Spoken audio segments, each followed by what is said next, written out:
Hello বন্ধুগণ, আমি সাধনা নতুন একটা ঝাঁকানাকা রেসিপিতে তোমাদের সবাইকে স্বাগত জানাই। আজকে আমি ডিমের মধ্যে ফুলকপি গ্রেট করে সম্পূর্ণ নতুন ধরনের ভীষণ সুন্দর আর টেস্টি একটা রেসিপি শেয়ার করব, যেটা গরম গরম ধোয়াটা ভাতের সাথে খেতে হবে অসম্ভব সুস্বাদু। তো রেসিপিটি প্রথম থেকে শেষ পর্যন্ত দেখার জন্য তোমাদের কাছে অনুরোধ রইল। তো চলো দেখে নিয়ে যাক আজকের রেসিপি। তো রেসিপিটি বানাতে এখানে দেখো নিয়েছি একটা গোটা ফুলকপি। তবে ফুলকপির যে ফুলগুলো আছে সেগুলোকে একটু হাতের সাহায্যে ভাঙার চেষ্টা করছিলাম, বাট সম্ভব হলো না। তারপরে দেখো একটা ছুরির সাহায্যে খুব সুন্দর করে একদম ঝাঁকানাকা করে বেশ কয়েকটা ফুল আমি কেটে নেব। একটা গোটা ফুলকপির দরকার হবে না, এখান থেকে আমি আমার প্রয়োজন মতো বেশ কয়েকটা ফুল দেখো কেটে নিয়েছি, আর বাকিটা আমি রেখে দিলাম পরে রান্নার কাজে ব্যবহার করব। তো তারপরে ফুলকপির যে ফুলগুলো আছে সেই ফুলগুলোকে খুব ভালো করে 3-4 বার একটু জল দিয়ে ধুয়ে নিতে হবে। ভেতরে যদি কোনো নোংরা বা পোকামাকড় থাকে সেগুলোকে খুব সুন্দর করে পরিষ্কার করে নিতে হবে। তো এখন ফুলকপির ফুলগুলোকে একটা সাইডে আমি রেখে দিলাম। আর এখানে দেখো আমি নিয়েছি একটা মিক্সিং বোল। মিক্সিং বোলের মধ্যে আমি 3টে ডিমকে একদম ঢিসুম ঢিসুম করে একটু ভেঙে নেব। তো এইভাবে দেখো একে একে 3টে ডিম আমি ভেঙে নিলাম। এখানে আমি 3টে ডিম ব্যবহার করছি, তোমরা তোমাদের প্রয়োজন মতো ডিমের পরিমাণটা বাড়িয়ে অথবা কমিয়েও নিতে পারো, তাতে কোনো সমস্যা নেই। তো এখন এই ডিমের মধ্যে আমি আগে থেকে খুব সুন্দর করে ধুয়ে পরিষ্কার করে রাখা ফুলকপিগুলোকে খুব সুন্দর করে গ্রেট করে নেব। তার জন্য লাগবে একটা গ্রেটার। গ্রেটারের সাহায্যে খুব সুন্দর করে একদম ঝাঁকানাকা করে মানে ঝটপট করে সমস্ত ফুলকপিগুলোকে খুব সুন্দর করে এইভাবে একটু গ্রেট করে নিতে হবে। আর ফুলকপি যদি গ্রেটারের সাহায্যে এইভাবে একটু গ্রেট করে দেওয়া হয় তাহলে দেখবে ফুলকপিটা খুব সুন্দরভাবে কিন্তু ডিমের সাথে মিশে যাবে। তো এখন আমি এর মধ্যে দিয়ে দেবো পেঁয়াজ কুচি। এখানে একটা মিডিয়াম সাইজের পেঁয়াজকে একদম ঝিরিমিরি করে কুচি করে দিয়ে দিলাম। তার সাথে দিয়ে দেবো কাঁচা লঙ্কা কুচি।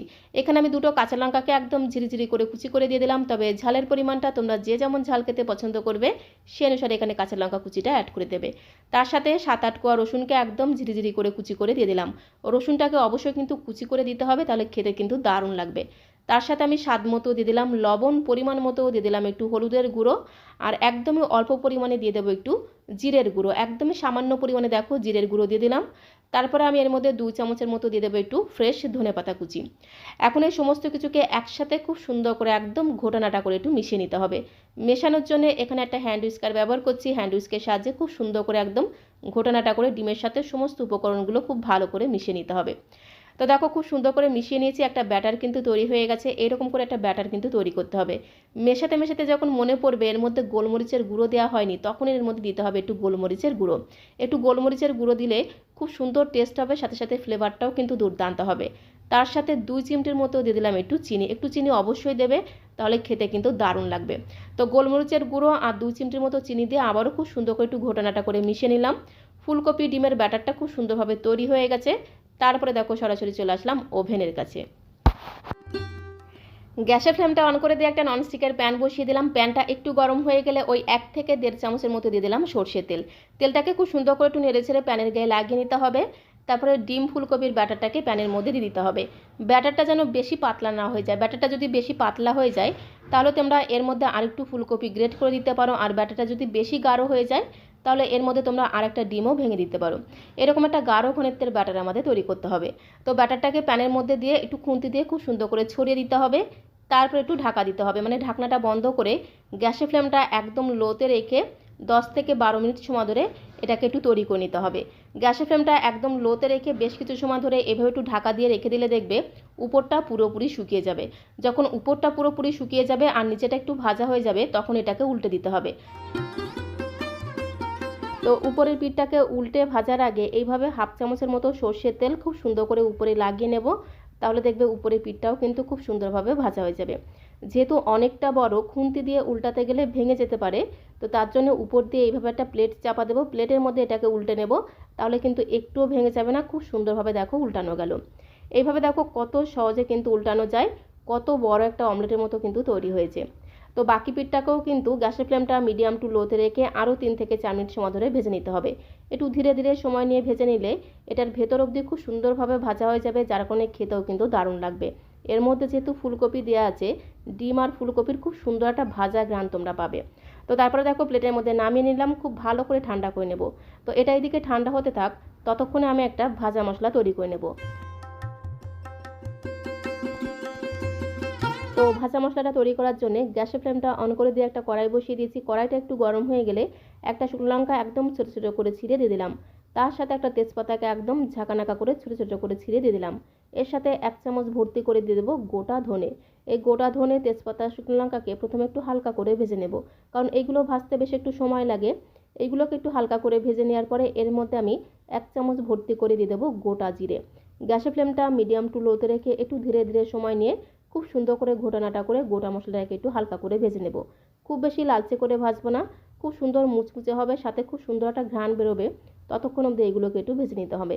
ভাজার পরে একটা প্লেটের মধ্যে আমি নামিয়ে নিলাম। তারপরে খুব ভালো করে ঠান্ডা করে এগুলোকে আমি গুঁড়ো করে নেব। তো ভাজা মশলাটা ওইদিকে ঠান্ডা হতে থাক, ততক্ষণে ওই কড়াইতে আমি 2 চামচ দিয়ে দিলাম সর্ষের তেল। তেলটা একটু গরম হয়ে গেলে তেলের মধ্যে একটা শুকনো লঙ্কা ফোড়ন দিয়ে দিলাম, তার সাথে দিয়ে দেবো একটু গোটা জিরে ফোড়ন। তো তারপরে আমি এর মধ্যে দিয়ে দেবো বেশ কিছুটা গোটা গরম মশলা ফোড়ন। এখানে 3টে এলাচ, লবঙ্গ, দারচিনি ফোড়ন দিয়ে দিলাম। একটু গোটা গরম মশলা ফোড়ন দিলে খুব সুন্দর টেস্ট হবে, সাথে সাথে ঘ্রাণটাও কিন্তু দুর্দান্ত হবে। তার সাথে একটা তেজপাতা ফোড়ন দিয়ে দিলাম। এবারে গ্যাসের ফ্লেমটা মিডিয়াম টু লোতে রেখে খুব সুন্দর করে নেড়ে ছেড়ে ফোড়নটাকে একটু ভেজে নিতে হবে। যখন এই ফোড়ন থেকে খুব সুন্দর একটা ভাজা ঘ্রাণ বেরিয়ে আসবে, তখন আমি এর মধ্যে দিয়ে দেবো পেঁয়াজ কুচি। এখানে একটা মিডিয়াম সাইজের পেঁয়াজকে খোসা ছাড়িয়ে একদম ঝিরিমিরি করে কুচি করে রেখেছিলাম। তো ঝিরিমিরি পেঁয়াজ কুচিটাকে দিয়ে খুব সুন্দর করে একটু নেড়ে ছেড়ে মিশিয়ে নেব। পেঁয়াজটাকে যে লাল লাল করে ভাজতে হবে সেরকম কোনো ব্যাপার না, জাস্ট একটু নেড়ে ছেড়ে মিশিয়ে নেওয়ার পরে এর মধ্যে আমি দিয়ে দেবো আলু। একটা মিডিয়াম সাইজের নতুন আলুকে খোসা ছাড়িয়ে এরকম করে একটু লম্বা লম্বা করে কেটে রেখেছিলাম।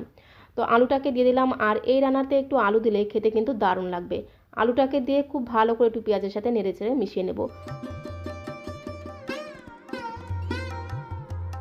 তো খুব ভালো করে দেখো মিশিয়ে নিয়েছি। তারপরে সামান্য পরিমাণে দিয়ে দিলাম একটু লবণ। একটু লবণ দিয়ে আলু আর পেঁয়াজটাকে ভাজতে ভাজতেই দেখবে আলু আর পেঁয়াজটা কিন্তু অনেকটাই নরম হয়ে যাবে। তো লবণটাকে দিয়ে খুব ভালো করে মেশানো হয়ে গেলে একটু ঢাকা দিয়ে বেশ কিছু সময় ধরে আলু আর পেঁয়াজটাকে একটু নেড়ে ছেড়ে ভেজে নিতে হবে। পেঁয়াজটা দেখো একদম লাল লাল করে ভেজে নিয়েছি, সাথে আলুটাও কিন্তু খুব সুন্দরভাবে ভাজা হয়ে গেছে। এইভাবে পেঁয়াজ আর আলু একসাথে ভেজে নিলে কিন্তু রান্নাটাও তাড়াতাড়ি হয়ে যাবে। আলু আর পেঁয়াজটাকে খুব সুন্দর করে ভাজা হয়ে গেলে এর মধ্যে আমি দিয়ে দেবো রসুন বাটা। এখানে আমি 5 থেকে 6 কোয়ার মতো রসুনকে একদম মিহি করে বেটে দিলাম। রসুনটাকে দিয়ে খুব ভালো করে একটু নেড়েচেড়ে ভেজে নেব, যতক্ষণ না রসুনের কাঁচা গন্ধটা চলে গিয়ে খুব সুন্দর একটা ভাজা গ্রান বেরিয়ে আসছে, ততক্ষণ অবধি নেড়েচেড়ে রসুনটাকে ভেজে নিতে হবে। তো তারপরে আমি এর মধ্যে দিয়ে দেবো আদা কাঁচা লঙ্কা বাটা। 1/2 ইঞ্চি মতো আদা, তার সাথে 3-4টে কাঁচা লঙ্কাকে একদম মিহি করে বেটে দিয়ে দিলাম।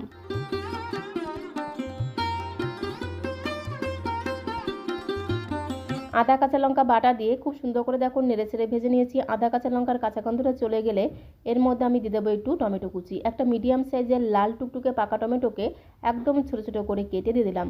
টমেটো কুচি দিয়ে আবারও খুব সুন্দর করে একটু নেড়ে ছেড়ে মিশিয়ে নেব। তারপরে আমি এর মধ্যে সামান্য কিছু গুঁড়ো মশলা অ্যাড করে দেবো।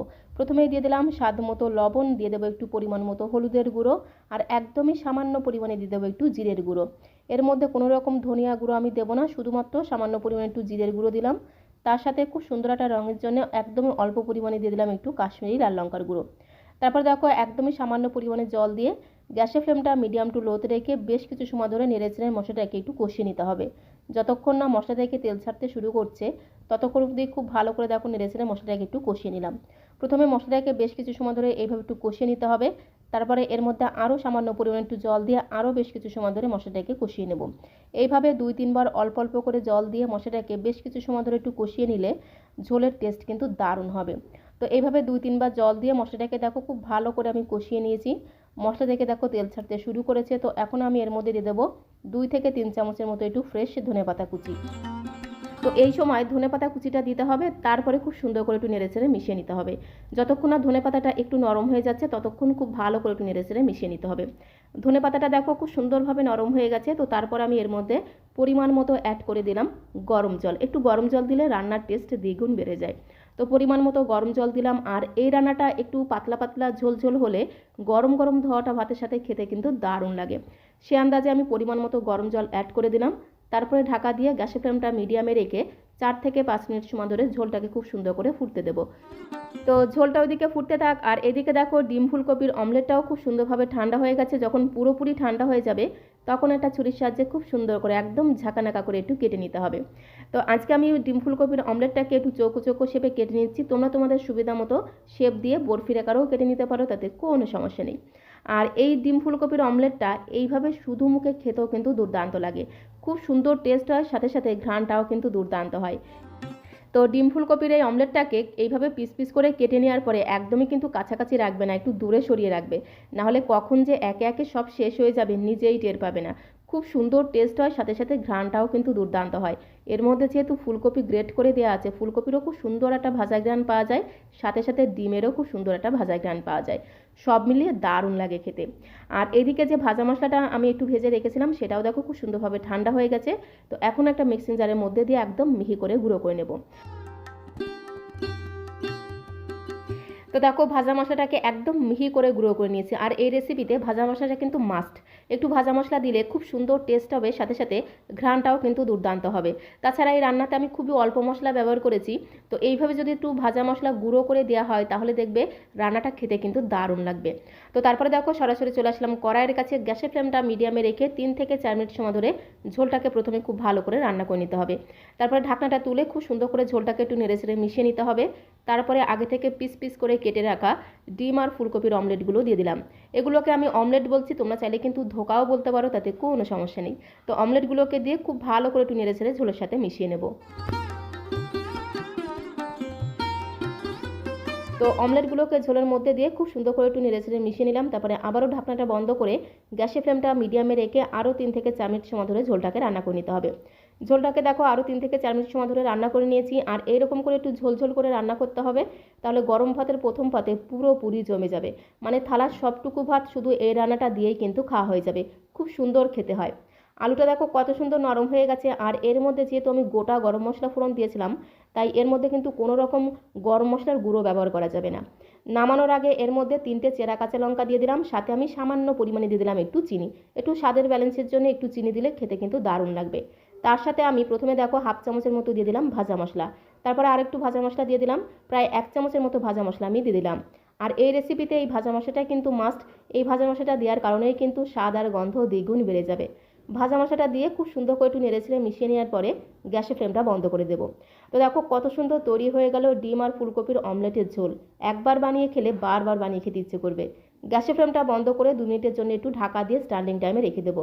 তাহলে ভাজা মশলার গন্ধটা খুব সুন্দরভাবে ঝোলের সাথে মিশে যাবে, খেতে কিন্তু দারুণ লাগবে। তো আজকের এই ডিমের মধ্যে ফুলকপি গ্রেট করে দুর্দান্ত স্বাদের ঝোলের রেসিপিটা তোমাদের কাছে কেমন লাগলো অবশ্যই কমেন্ট বক্সে লিখে জানিও। ভালো লাগলে একটা লাইক আর শেয়ার করে দেওয়ার অনুরোধ রইল। নতুন বন্ধু হয়ে থাকলে চ্যানেলটিকে সাবস্ক্রাইব করে দিয়ে পাশে থাকার অনুরোধ রইল। তাহলে যখন এরকম সুন্দর সুন্দর নতুন নতুন রেসিপি আপলোড করব, সঙ্গে সঙ্গে নোটিফিকেশন আগে তোমার কাছে পৌঁছে যাবে। তো ঢাকনাটা খুলে এখন একটা পাত্রের মধ্যে আমি সার্ভ করে দিলাম। তো আজকের মতো এই পর্যন্ত। সবাইকে অসংখ্য অসংখ্য ধন্যবাদ।